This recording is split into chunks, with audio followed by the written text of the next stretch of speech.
Et pour vous donner, mesdames et messieurs, une idée plus claire et une visite plus claire au Grand Musée égyptien, on a le plaisir d'accueillir au bout du fil professeur Aoula Al-Aghezi, qui est ancienne doyenne de la faculté d'archéologie. Bonjour.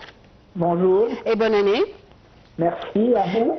Alors, l'inauguration du GEM est un événement culturel important en 2025.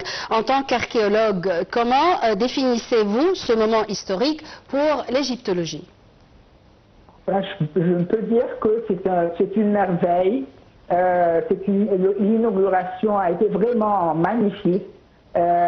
Tout le monde était en extase devant les festivités, et en même temps la visite après ça de l'exposition par le président Sisi et sa tenue devant le masque de Toutankhamon était vraiment très impressionnante. Certainement, on sait que ce musée, que l'inauguration du musée va donner la suite à une organisation administrative de tous les départements de ce musée. Parce que maintenant que nous avons tous les objets dans ce musée qui représentent toute la civilisation égyptienne depuis la période préhistorique jusqu'à la période gréco-romaine, en même temps, ils représentent la vie sociale, la vie économique, les rois, la royauté, les coutumes et toutes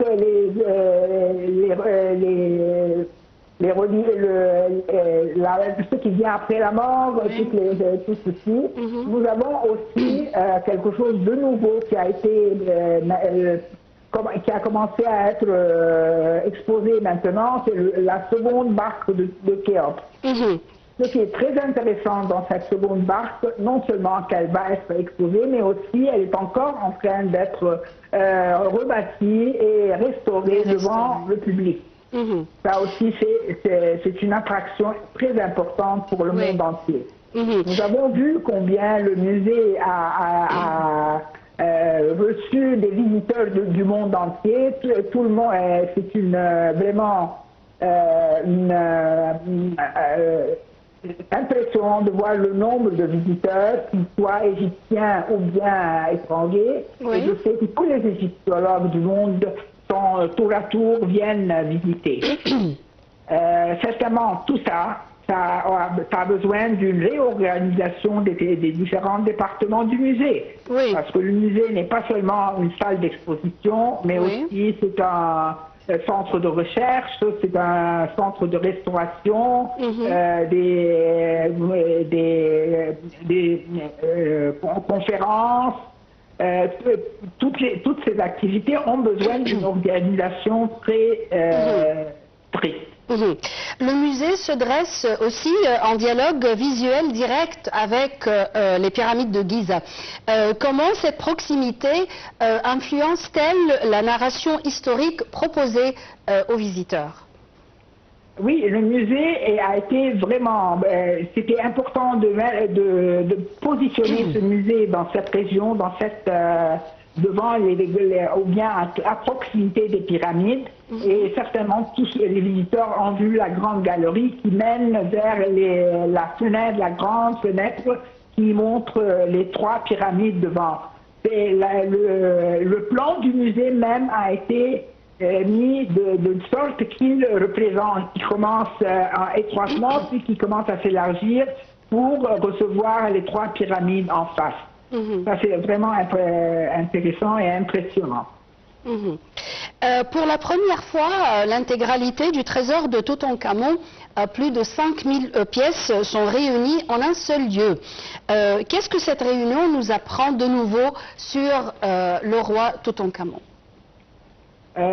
Pour tout le monde, égyptien et étranger, c'est la première fois vraiment qu'on voit toute la collection de Toutankhamon qui était dans sa tombe et qui est certainement, étant donné que le roi, on sait que c'est un très jeune roi qui est mort très tôt, le fait qu'il ait tous ses trésors dans sa tombe nous donne l'impression que si nous avions trouvé les tombes des grands rois comme Ramsès II, Toutmose III et tout ça complète, on aurait eu beaucoup plus de trésors que cela. Mais enfin, nous pouvons nous satisfaire de ce que nous avons trouvé chez Toutankhamon, et le fait que tous les objets soient exposés dans un seul endroit et exposés d'une manière vraiment magnifique. Tous les arcs dans une vitrine, tous les chariots de guerre dans une autre vitrine, toute la manière avec laquelle ils ont été exposés donne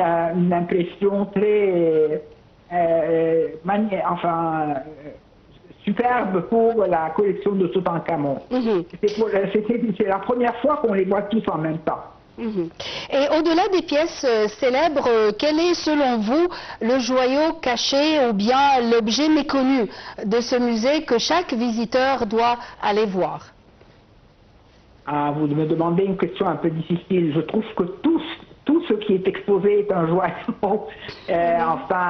Certainement les statues royales, les maquettes de l'armée, oui. La statue de Hatshepsut qui est tellement bien exposée, un peu relevée comme ça, avec la lumière qui tombe dessus. D'autres choses autres que les objets d'archéologie, nous avons le musée des enfants, qui est très important et très intéressant à voir et qui pourrait attirer les enfants parce qu'il y a une vivacité dans les objets de sorte que les enfants peuvent toucher. Oui. De même, il y a aussi parce que je peux dire aussi, il y a tout ce que vous voyez là, ce sont vraiment des joyaux. Et quelle est la pièce préférée pour vous?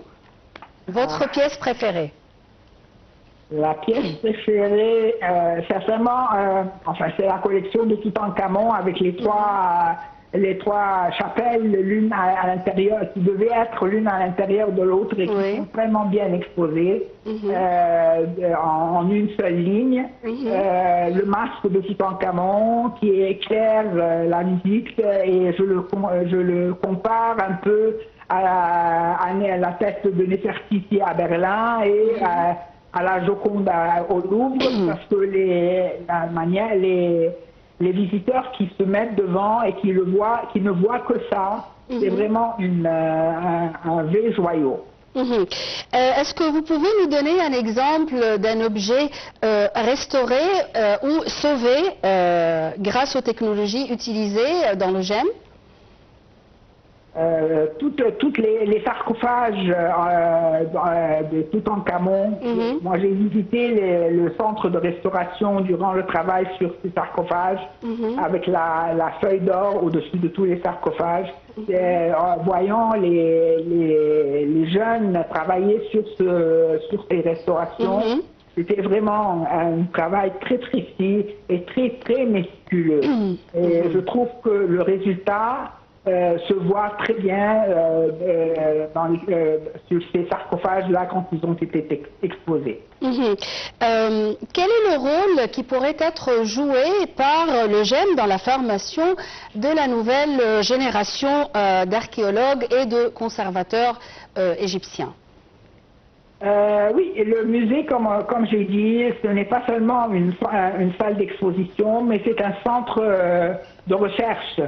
Les jeunes auront l'occasion de visiter, d'étudier. Les conférences qui seront données seront très significatives pour ces jeunes qui sont enfants. Les jeunes qui veulent travailler ou bien publier certains de ces objets auront l'occasion de faire ceci à travers l'organisation du patrimoine et je sais pas, tout ce qui va, les films qui vont donner, c'est un centre de recherche. Je suppose qu'on ne cessera de visiter ce musée pour très longtemps. Maintenant que le musée est pleinement ouvert, quel est le prochain grand défi pour l'archéologie égyptienne? Le défi, c'est de garder certainement l'importance de ce musée.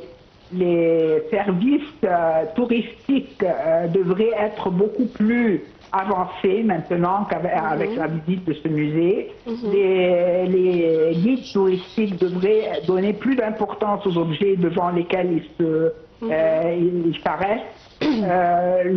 Moi, je vois que les visites qui se font rapidement ne sont pas suffisantes pour un musée pareil. Il faut toujours se concentrer plus pour le tourisme. Professeur Aoula El-Aguaizi, je répète que vous êtes ancienne doyenne de la faculté d'archéologie. Merci beaucoup pour vos éclaircissements et bonne année. Et maintenant, mesdames et messieurs, on va voir ensemble le magazine du tourisme.